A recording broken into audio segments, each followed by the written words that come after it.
Egun on guztioi. Gaur gure historiako pertsonaia liluragarrienetako baten istorioa kontatuko dizuet, Biriato. Bera ez zen errege bat, ezta soldadu profesional bat ere, baina munduko botererik handienari, Erromari, beldurra eman zion artzain soil bat izatera iritsi zen. Dena duela 2000 urte baino gehiago hasi zen. 180. Urte inguruan, Biriato Lusitanian izeneko eskualde batean jaio zen. Gaur egun mapa bati begiratuko bagenio, eremori Portugalgo zati handi bat eta Extremadura zein Gaztela eta Leongo zati batzuk hartuko lituzke. Gaztetan, Biriato ardi artzaina zen. Lanbide horri esker, urte asko eman zituen mendietan gora eta behera, eta Iberiar penintsulako txoko ezkutu guztiak ezagutzera iritsi zen. Arkaitz bakoitza, kobazulo bakoitza eta bide sekretu guztiak. Esperientzia horrek gizaki indartsua, bizkorra eta, batez ere, estrategiarako dohain berezia zuen pertsona argia bihurtu zuen. Garai hartan, Erromatar inperioa mundu osoa konkistatu nahian zebilen, eta Iberiar penintsula ez zen salbuespena. Galba izeneko erromatar general batek plan zital bat burutu zuen. Lusitaniarrei bakea eta lur emankorrak agindu zizkien armak uzten bazituzten. Baina herritarrak armagabe zeudenean, Galbak traizio egin eta eraso egin zien. Biriato sarraski hartatik ihes egitea lortu zuen gutxietako bat izan zen.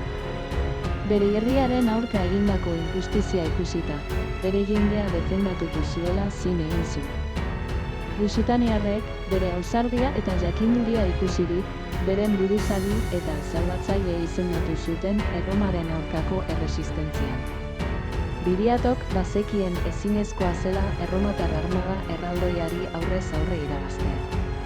Horregatik, gaur egun gerrilla gerra deitzen duguna asmatu zuen.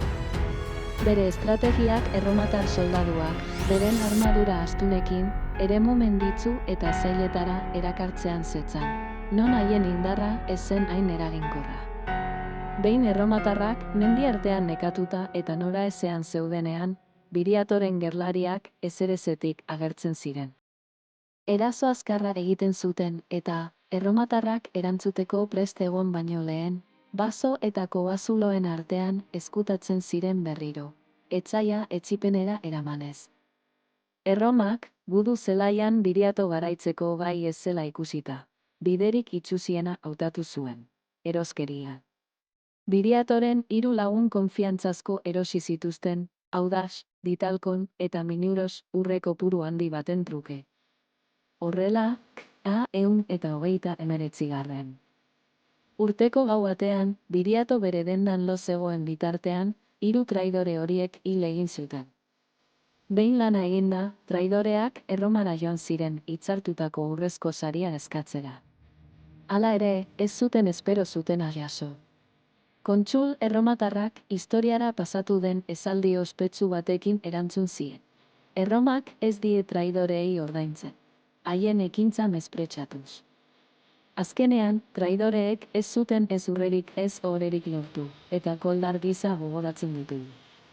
Aldiz, Biriato, bere herriaren askatasunaren alde borrokatu zen artzaine, betirako kondaira bihurtu zen, herri baten erresistentziaren sinbolo gisa.